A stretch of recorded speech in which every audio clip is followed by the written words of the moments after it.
Thank you very much for joining me. Okay, so why did you decide to get involved in helping me make this Behind the Lens series? It's been going on for quite some time. Luce?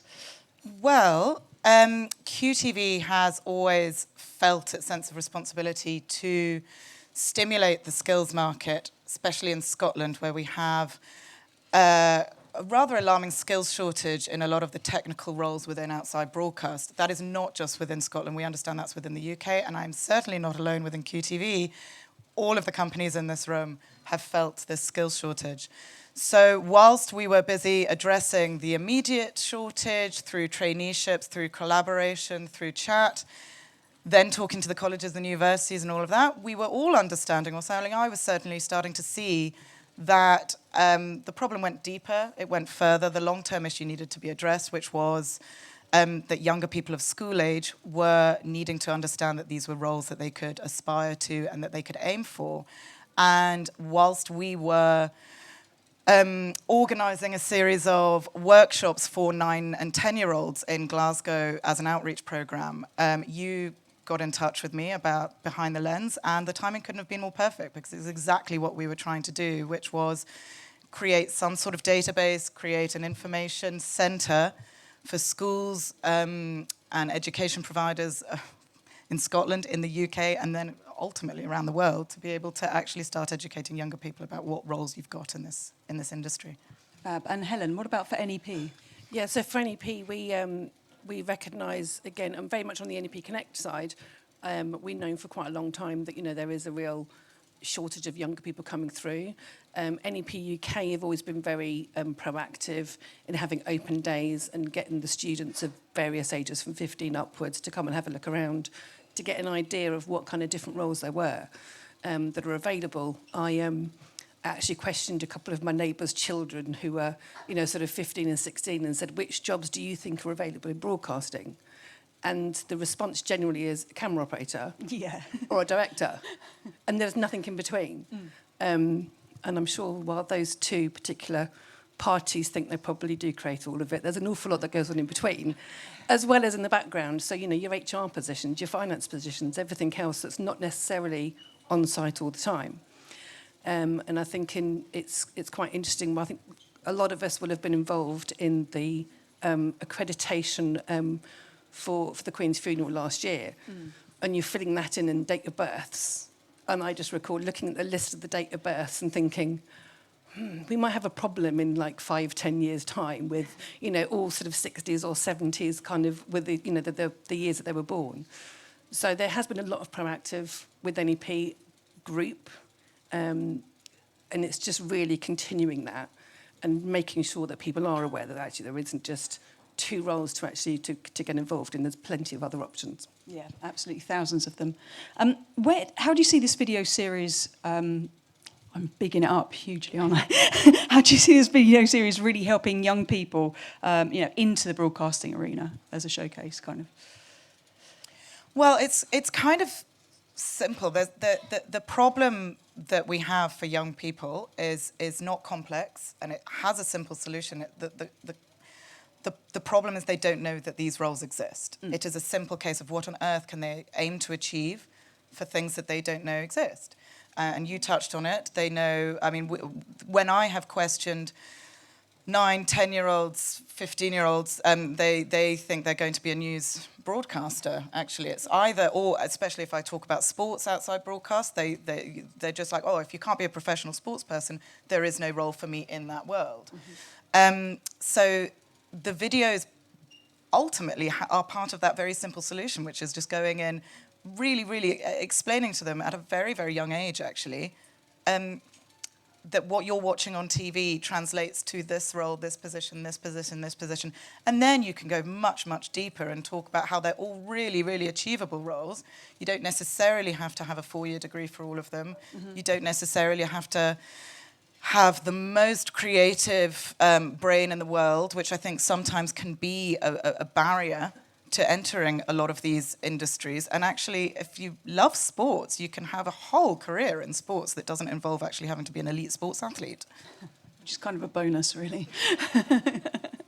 Great. And then what about the, where do you see the biggest challenges today, in getting young people into sports broadcasting? And this is a huge question. So, they don't know what the actual jobs are, but how do we get to them in the first place? I was speaking to our HR department earlier on this week, and she actually said a comment which I hadn't heard before. I don't know if anybody else has. And it's, you can't be what you can't see. And that is just, so true. If you don't know the opportunities that are out there, how do you overcome them? And so from what we find within NEP Group, we find that we have people who are scout leaders, and they're talking to the children, or they're football coaches, and they're talking to the children. But it is about getting them young enough. I went to a Rise event not too long ago, which was at a school. And I'm quite impressed with the response you got, because the response I got was they either want to be an actor or in a film, or they want to be on Love Island. That was it, which was... I was a little bit flummoxed. I didn't quite know what to say to that. So there is very much a case of message of trying to just get the other messages, and that's really down to all individuals, the women, the men that all work in this industry, talking to people outside the industry without boring all your friends to death, but talking to their children and actually just, sort of giving them and making them realise the options that there are there. Yeah, absolutely. And I think as well it's about addressing figuring out what those barriers to entry are as well. So like, there are children from all sorts of underrepresented backgrounds, from gender and ethnic minorities and gender minorities and facing all sorts of different challenges right now, and actually understanding that their vision into this industry is blocked by more than just, for example, not knowing that it exists. What I mean by that is, and I can only speak actually as a woman, but others will have different perspectives from this, but, for example, women in this industry don't only face the problem that they're traditionally not pushed towards STEM roles, which, of course, is camera operators, the technical roles, the replay operators, the technical directors, the engineers.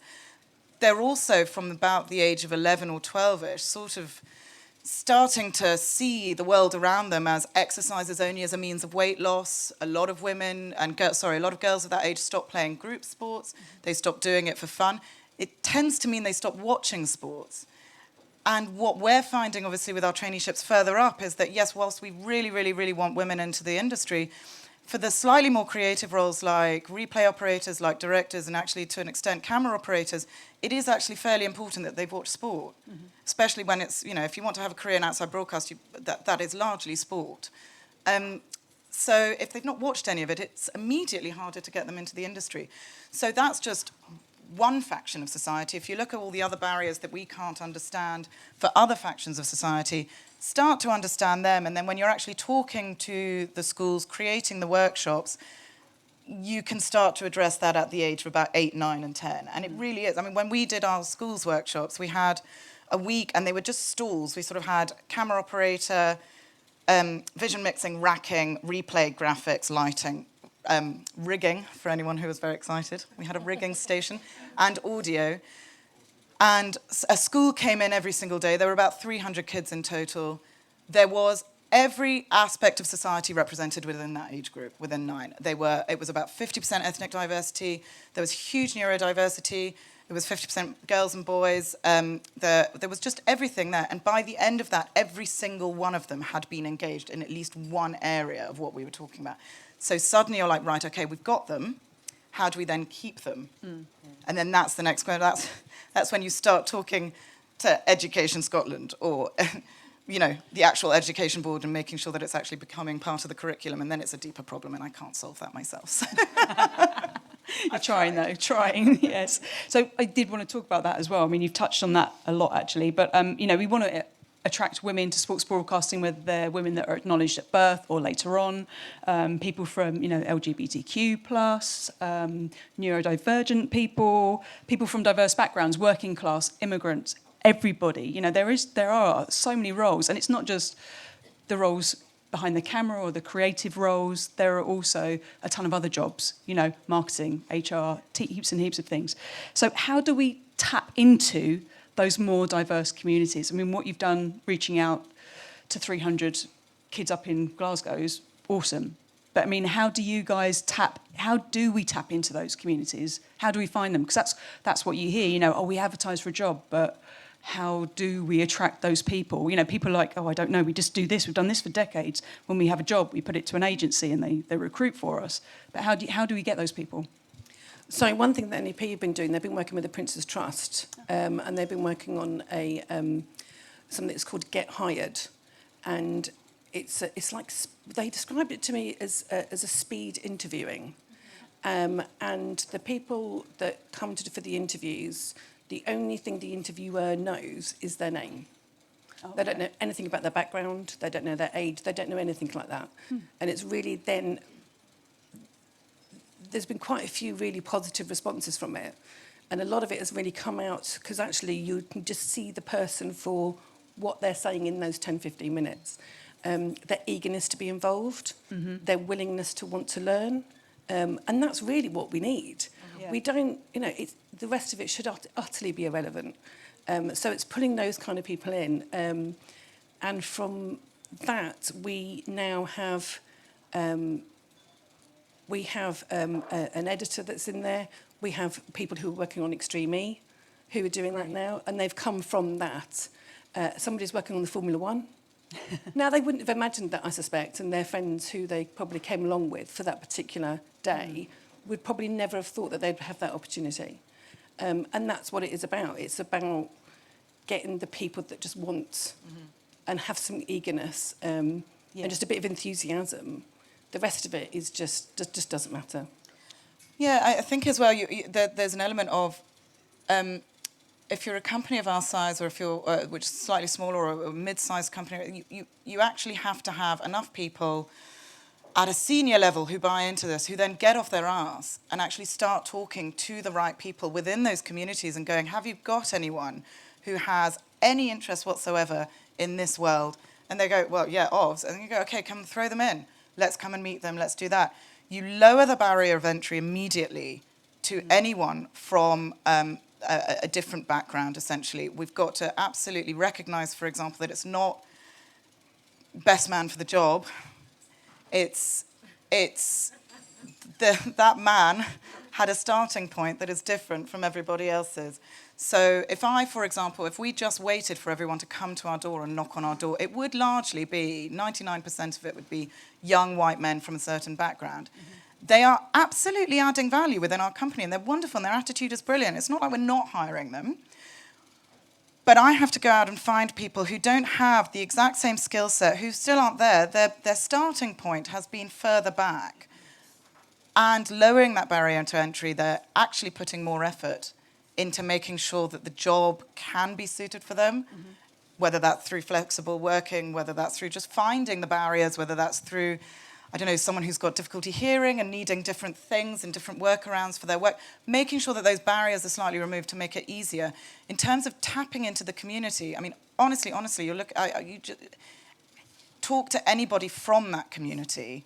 Talk to anybody from Immigration Scotland, has anybody been displaced from any of the wars in Europe who are coming over here? If they've got skills that they could use, and actually starting to have those conversations and talk, and not just sit behind a desk and sort of hope that it'll just happen. Yeah.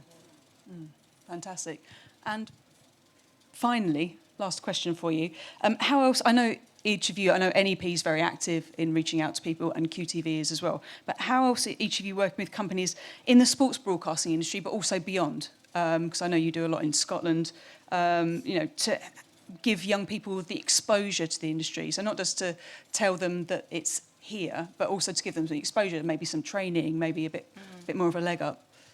Yeah, so we do, so there's a lot of our team actually that work up in our network operations centre up in Media City, and a lot of them have come in from, a week at school when they come in from some work experience. Now, admittedly, they may not have even looked at broadcasting, but actually they just came in for some work experience and was like, oh that'll do, sort of thing. And actually then realising that by doing that, oh, actually, there's an awful lot more to this. I'd never even considered this as an option. And again, you know, we have one of those girls who did exactly that. She then ended up applying for a full-time role. She got the role in the NOC, did all the training, then decided actually she quite liked the other end. So she's now one of the uplink engineers and replay operators on Extreme E. Fantastic. And she loves it. And we need more of her. I did actually have a conversation with her earlier today, and she did say to me, she goes, I am getting a bit fed up whenever I turn up on site. Oh, I didn't expect a woman to turn up. Or the age. Right. Because she did say to me, she said, do you realise that the next person up in age that's on the road in NEP Connect, I'd say rather than NEP Group, is 18 years older than me. And I'm like, can you go and find some friends? You know, Yeah. you know, who else do you know? What else can you do? We need to get more of you, because her experience actually on the road, from having had the experience in the NOC, is unique. There isn't anybody else that's done that. But it makes it so much better and so much easier. So we absolutely need more than her, and we need her to be going out telling people you don't have to spend 4 years at university to do this kind of thing. You can learn on the job if you have the right attitude. Absolutely. So from my side, I might just come to these things and really annoy everybody. I rely on you. Many people in this room have had me talking at them about what we could all do collaboratively. I mean, we're in this position where there's only so much I can do at QTV, there's only so much QTV can do, there's only so much Scotland can do, there's only so much UK can do, but there are giants in this room. And actually everybody is talking, everybody's collaborating, everyone's communicating. It's just not done in quite the way that it needs to be done. So what probably needs to happen is just more discussion around where the burden of responsibility lies to improve getting young people into the industry, and of course meaning diversity as well. Understanding that every single huge live world event that is put on a big world stage is literally the best opportunity to showcase that. And so where there are not legacy-driven programs for school children of whatever age to actually go on these world events and witness what it's like to be an engineer at the World Cup for football, or at the Rugby World Cup, or at the Olympics, that's a huge missed opportunity. So all of us working together could make that happen, but the right person talking to the right people up at the top who are actually running the events need to also agree to that and understand that that feeds into their diversity figures, their sustainability figures, their values figures, and all of that sort of stuff. So if we could just close that circle so that that ecosystem starts working a little bit better, I think we're right on the road to getting somewhere, because everyone's actually kind of got the right idea here. It's just that everybody in this room can't be the only ones holding that burden of responsibility. We've kind of got to put it up a bit. Mic drop. There we go. Fantastic. Thank you very much. I hope that's given you a bit of insight into the thought process behind this whole thing. And please give my fantastic speakers a massive round of applause. Thank you.